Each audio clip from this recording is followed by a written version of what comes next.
IPL ২০২৬ bowler ও অধিনায়কদের জন্য নতুন নিয়ম। আইপিএল শুরু হওয়ার আগে একটি গুরুত্বপূর্ণ নিয়ম পরিবর্তন হচ্ছে, যা বোলার এবং অধিনায়কদের জন্য বড় স্বস্তি নিয়ে আসবে। ১৯তম মরশুম শুরুর আগে বিসিসিআই-এর ম্যাচ রেফারি ইউনিটের প্রধান জাভাগাল শ্রীনাথ এবং আম্পায়ারিং কমিটির প্রধান নীতিন মেনন সব দলের অধিনায়কদের নিয়ে একটি বৈঠক করবেন।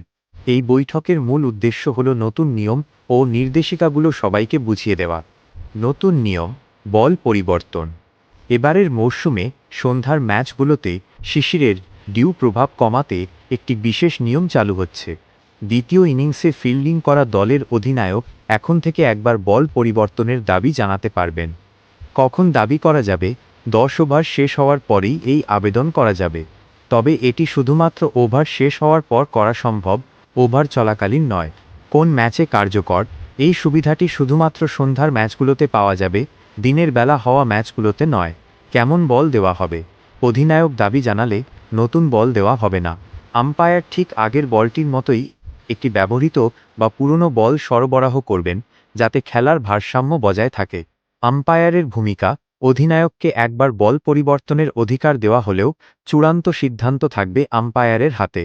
যদি ১০ ওভারের আগে বল ভিজে বা নষ্ট হয়ে যাওয়ার কারণে আম্পায়ার নিজ থেকে বল পরিবর্তন করেন, তবুও অধিনায়কের ১০ ওভার পরের কৌশলগত দাবির অধিকার বজায় থাকবে।